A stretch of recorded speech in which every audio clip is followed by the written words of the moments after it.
Sir, കണ്ണൂരിലെ മൃദംഗ ശൈലേശ്വരി ക്ഷേത്രത്തിലെ ഇഫ്താർ നടത്തുന്നതുമായി ബന്ധപ്പെട്ട് ഇപ്പോൾ വിവാദങ്ങൾ ഉയർന്നു വരുന്നുണ്ടല്ലോ. ശരിക്കും അതിൻ്റെ യാഥാർത്ഥ്യം എന്താണ്?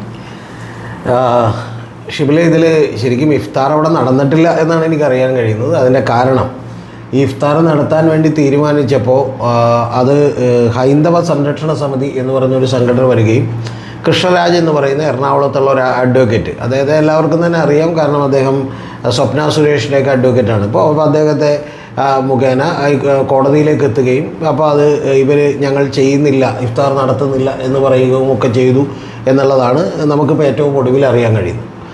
ഞാൻ ഈ വിഷയം കേട്ടപ്പോൾ എനിക്കിതിൽ ആലോചിക്കാനുള്ള ഏറ്റവും പ്രധാനപ്പെട്ട കാര്യം, ഒന്ന് ഇപ്പോൾ ഈ വിഷയം, രണ്ടാമത്തേത് നമുക്കറിയാമല്ലോ, ഇപ്പോൾ കണ്ണൂർ ഒരു ക്ഷേത്രത്തിൽ പുഷ്പനെ അറിയാമോ എന്നുള്ള പാട്ട് പാടിയൊരു വിഷയം. അപ്പോൾ ഈ രണ്ട് വിഷയങ്ങൾ തമ്മിൽ നമ്മൾ ക്ലബ് ചെയ്തിട്ട് ഇത് ഏതൊക്കെ ചാനലുകളാണ് ഇത് ഉയർത്തിക്കൊണ്ട് വരണത് എന്നുള്ളത് കൂടി നമ്മളൊന്ന് ശ്രദ്ധിക്കേണ്ടതുണ്ട്.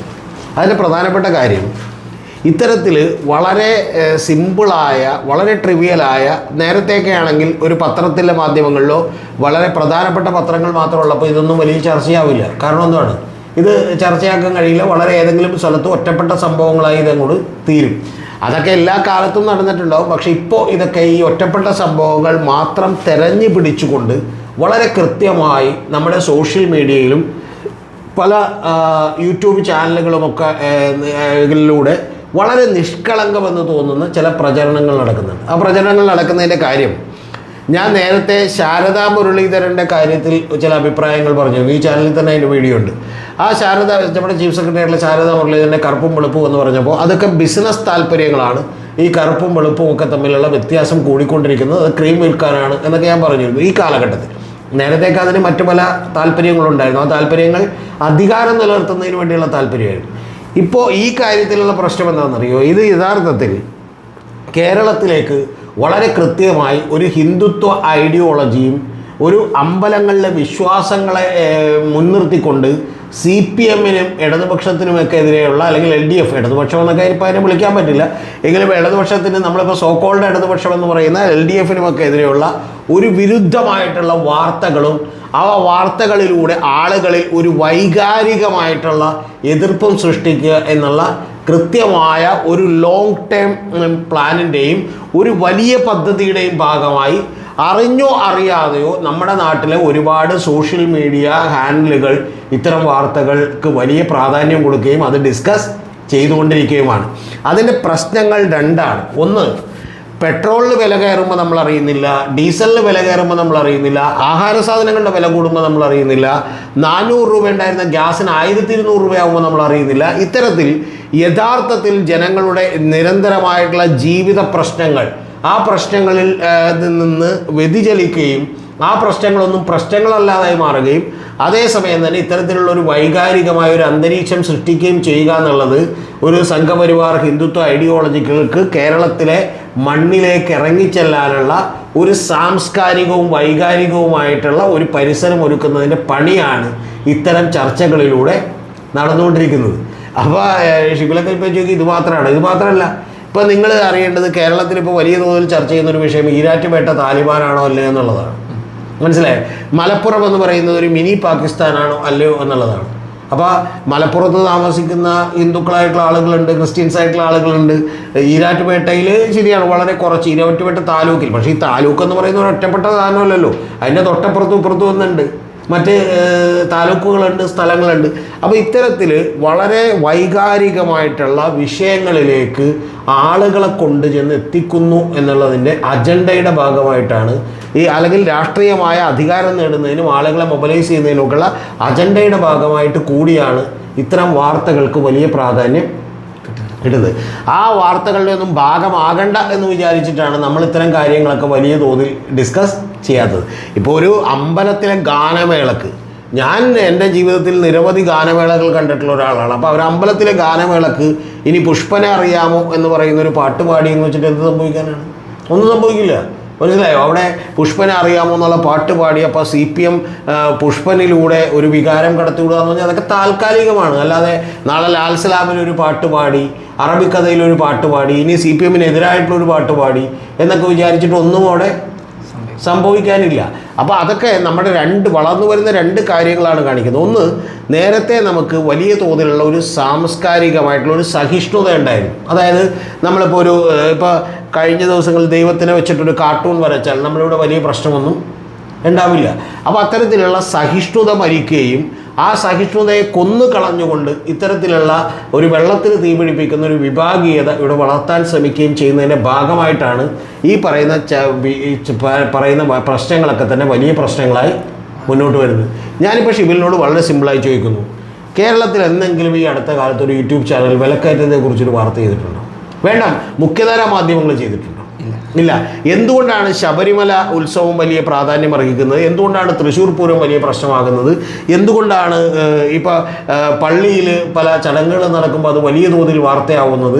എന്തുകൊണ്ടാണ് ഒരു ബിഷപ്പ് അധികാരമേൽക്കുമ്പോൾ അത് വലിയ വാർത്തയാവുന്നത് എന്നൊക്കെ ചോദിച്ചാൽ, നമ്മുടെ ജനം കേരളത്തിൽ ഇപ്പോൾ തന്നെ മാനസികമായി ഒരു വലിയ പെർസെൻറ്റേജ് ഓഫ് ആളുകൾ വിഭാഗീയമായി തിരിഞ്ഞിരിക്കുന്നു, അവർ പോലും അറിയാതെ. അങ്ങനെ അവർ പോലും അറിയാതെ ഒരു കാര്യം നടത്തിയെടുക്കുന്നതിൻ്റെ ഭാഗമായിട്ടാണ് ഇവിടെ ഇത് വരുന്നത്. ഇത് താങ്കൾ ഉദ്ദേശിക്കുന്ന പോലെ ഇത് ഇന്ത്യയിൽ മാത്രമോ കേരളത്തിൽ മാത്രമോ സംഭവിക്കുന്നതല്ല. ഇപ്പോൾ ഞാൻ പലവട്ടം പറഞ്ഞതാണ്, പ്രഭാവോ സുബിയാന്തോ ഇന്തോനേഷ്യയിൽ പ്രസിഡൻ്റ് ആകുമ്പോഴും തുർക്കിയിൽ എർദോഗാൻ വീണ്ടും തിരിച്ചു വരുമ്പോഴൊക്കെ ഇതിൻ്റെ ലാഞ്ചനകളുണ്ട്. മനസ്സിലായോ? അതായത് പല തരത്തിലുള്ള വിഘടിപ്പിക്കലുകളുണ്ട്, അതിൽ ഭൂരിപക്ഷത്തെ കൂടെ നിർത്തലുണ്ട്. അത് തന്നെയാണ് മണിപ്പൂരിൽ കാണുന്നത്. ഇനി നമ്മളിപ്പോൾ ഈ കഴിഞ്ഞ തവണ ട്രംപ് ജയിച്ചു. ഇപ്പം ട്രംപ് ജയിച്ചപ്പോഴല്ല, ഇതിന് മുമ്പ് ട്രംപ് ജയിച്ച കാലഘട്ടം ഉണ്ടല്ലോ, ആ കാലഘട്ടത്തിൽ ആ ട്രംപ് ജയിക്കുന്നതിനും ഏതാണ്ട് 1.5 കൊല്ലം മുമ്പ് അവിടെ ഹാർവാർഡ് യൂണിവേഴ്സിറ്റിയിലെ ഒരു പ്രൊഫസർ, ഞാൻ അദ്ദേഹത്തിൻ്റെ പേര് വിട്ടുപോയി, ഞാൻ നേരത്തെ വീഡിയോയിൽ പറഞ്ഞിട്ടുണ്ട്, അദ്ദേഹം നടത്തിയൊരു പഠനത്തിൽ റേസിസമുള്ള അല്ലെങ്കിൽ വിഭാഗീയത പടർത്തുന്ന നിരവധി ഈ പറയുന്ന ഗൂഗിൾ സെർച്ചുകൾ കൂടുതലായി വരുന്നത് അദ്ദേഹത്തിൻ്റെ പഠനത്തിൽ കണ്ടെത്തിയിട്ടുണ്ട്. അതൊക്കെ തന്നെ നമുക്ക് പോലും അറിയാതെ നമ്മളെ ഇത്തരത്തിലുള്ള ചിന്തകളിലേക്ക് വിടാൻ പ്രേരിപ്പിക്കുന്ന കാര്യങ്ങളാണ്. അതായത് സത്യത്തിൽ നോൺ ഇഷ്യൂസിനെ ഇഷ്യൂസാക്കി മാറ്റുകയും ആ ഇഷ്യൂസിലേക്ക് നമ്മുടെ മനസ്സിനെ തളച്ചിടുകയും ചെയ്യുന്ന ഒരു ബിസിനസ് സ്ട്രാറ്റജി ഉണ്ട്. ഓക്കെ, ഇപ്പോൾ ഉദാഹരണത്തിന് ഒരു വലിയ കോളയുടെ പരസ്യം ഞാൻ ഇപ്പോഴും ഓർക്കുന്നുണ്ട്. അതായത് മറ്റേ ഇതിൽ വെച്ചിട്ടുണ്ടായിരുന്നു, ഒരു ഹോർഡിങ് വെച്ചിട്ടുണ്ടായിരുന്നു രഘുപുരത്ത്. ആ രഘുപുരത്ത് വെച്ചേക്കുന്ന ഹോർഡിങ്ങിൽ പറയുന്നത് ഇതിൽ ഒരു തരത്തിലുള്ള ശരീരത്തിന് കുഴപ്പമുണ്ടാക്കുന്ന ഹാനികരമായിട്ടുള്ള ഒന്നുമില്ല എന്ന് മാത്രമാണ്. ഓക്കെ, അമീർ ഖാനും അമിതാഭ് ബച്ചനും ഒക്കെ വന്ന് പറയുന്ന പല ആളുകളുടെ ഫോട്ടോ വെച്ചിട്ടുണ്ട്. പക്ഷേ ഇതിൽ ഗുണമുള്ള ഒരു കാര്യമുണ്ടെന്ന് അവർ പറയുന്നില്ല. മനസ്സിലായി? നിങ്ങൾ 10 രൂപയുടെ വെള്ളം മേടിച്ച് കുടിക്കുന്നതിന് പകരം നിങ്ങൾ എന്തിനീ പറയുന്ന പോലെ 50 രൂപയുടെ ഈ സാധനം മേടിച്ച് കുടിക്കണമെന്ന് ചോദിക്കുമ്പോൾ ഇതിൽ വെള്ളത്തേക്കാൾ ഗുണമുള്ളൊന്നും ഉണ്ടെന്ന് പറയുന്നില്ല. അവർ പറയുന്ന ഒറ്റ കാര്യമുള്ളൂ, ഇതിൽ ഹാനികരമായിട്ടൊന്നും ഇല്ല.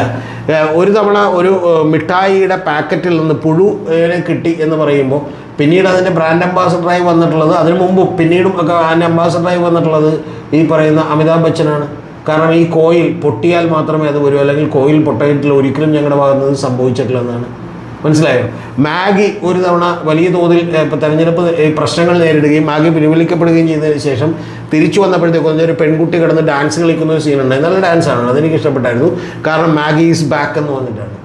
മനസ്സിലായോ? അപ്പോൾ ഇത്തരത്തിൽ പലപ്പോഴും ഇതൊക്കെ വളരെ വളരെ കൃത്യമായ പ്രൊജക്റ്റുകളുടെ അടിസ്ഥാനത്തിൽ പടച്ചുവിടപ്പെടുന്ന വാർത്തകളാണെന്നുള്ളത് ചിലപ്പോൾ അറിഞ്ഞോ അറിയാതെയോ തന്നെ ആളുകൾ എന്ത് ചെയ്യുന്നുണ്ട്, ടേക്കപ്പ് ചെയ്യുന്നുണ്ട്. ഇപ്പം ഞാൻ പറഞ്ഞല്ലോ, നമ്മൾ എമ്പുരാൻ ഇറങ്ങുന്ന ദിവസം ഈ പറയുന്ന പോലെ ഇത് പറയുമ്പോൾ എമ്പുരാനെ കുറിച്ച് നമ്മൾ അറിഞ്ഞോ അറിയാതെയോ നമ്മൾ എന്ത് ചെയ്യുന്നുണ്ട്, ചർച്ച ചെയ്യുന്നുണ്ട്. എന്ന് പറഞ്ഞാൽ അവരുടെ ഒരു മാർക്കറ്റിംഗ് സ്ട്രാറ്റജിയുടെ ഭാഗമായി നമ്മൾ പോലും അറിയാതെ നമ്മളതിൻ്റെ ഭാഗമായി തീരുന്നു എന്നുള്ളതാണ്. മനസ്സിലായി? ഇപ്പോൾ എമ്പുരാനെ കുറിച്ച് പറഞ്ഞാൽ കുറേ കൂടി ആളുകൾ കേൾക്കാനുണ്ടാകും എന്നുള്ളത് കൊണ്ട് എല്ലാ യൂട്യൂബേഴ്സും റിവ്യൂ ഇടും.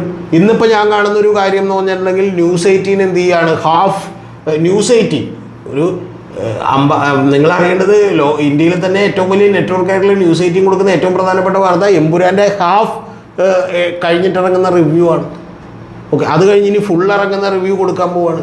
അപ്പോൾ അതായത് നമ്മുടെ സോഷ്യൽ മീഡിയയോട് കിടപിടിക്കാൻ വേണ്ടി അവരൊക്കെ തന്നെ താഴേക്ക് ഇറങ്ങുകയും ഈ തരം വാർത്തകൾ വിൽക്കുകയും ചെയ്യുക എന്നുള്ളതാണ്. അപ്പോൾ അതിലാകെ നമുക്ക് ചെയ്യാനുള്ളൊരു കാര്യം ഈ പറയുന്ന ജനങ്ങളുടെ മനസ്സ് മാറുകയും ഇതൊക്കെ തങ്ങളെ പറ്റിക്കാനാണെന്ന് തിരിച്ചറിയുകയും ചെയ്യുന്നൊരു കാലഘട്ടം എന്തെങ്കിലും വരും എന്ന് പ്രതീക്ഷിക്കാമെന്ന് മാത്രമേ ഉള്ളൂ. അതുവരെ ഈ പറയുന്ന ഇഫ്താറും മറ്റേ പുഷ്പനെ അറിയാമോ എന്നുള്ള പാട്ട് പാടിയത് നമുക്ക് കേരളത്തിൽ വലിയ ചർച്ചയാകും. താലിബാനാണോ അതോ തൊട്ടപ്പുറത്ത് കിടക്കുന്ന മറ്റേ പാകിസ്ഥാൻ, മിനി പാകിസ്ഥാനാണോ മിനി താലിബാനാണോ ഇനി ബിഗ് താലിബാനാണോ എന്നൊക്കെയുള്ള ചർച്ചയാവും. ഇതിലൊന്നും ഞാൻ പറഞ്ഞത് ഇവർക്കൊക്കെ ഇതൊക്കെ ഉന്നയിക്കാൻ പറ്റുന്ന ചില സാഹചര്യങ്ങൾ ഒരുക്കി കൊടുക്കുന്നുണ്ട് കേട്ടോ. അതിന് ഇപ്പോൾ ചില പ്രശ്നങ്ങളുണ്ട്, അതൊക്കെ എതിർക്കാത്തതിൻ്റെയും പ്രശ്നങ്ങളുണ്ട്. അതൊക്കെ അതാത് സമയത്ത് എന്ത് ചെയ്തിട്ടില്ല, ഇവിടെയുള്ള UDF CPM ഒക്കെ ഉള്ള ആളുകൾ എതിർക്കാത്തതിൻ്റെയൊക്കെ പ്രശ്നങ്ങൾ ഉണ്ട്. അപ്പോൾ അതെല്ലാം ഉള്ളപ്പോൾ തന്നെ ഈ പറയുന്ന ഒരു സാഹചര്യങ്ങളെ കൃത്യമായി ഉപയോഗപ്പെടുത്തുകയാണ്. ഇതൊരു ലാർജർ പ്രൊജക്റ്റിൻ്റെ ഭാഗമായിട്ടാണ്. അതൊക്കെ വേണമെങ്കിൽ ഇപ്പം നമ്മളെ കൊണ്ടൊക്കെ എന്ത് ചെയ്യാൻ ചെയ്യാൻ പറ്റും. ആളുകൾ കാശ് തന്നാൽ ഇത് ചെയ്യാൻ പറ്റും. അൺഎത്തിക്കലാണോ എന്നൊക്കെ ചോദിച്ചാൽ അൺഎത്തിക്കലാണ്. പക്ഷേ അധികാരം കിട്ടുമ്പോൾ ഇതെല്ലാം എന്തായി മാറും, എത്തിക്കലായി മാറും.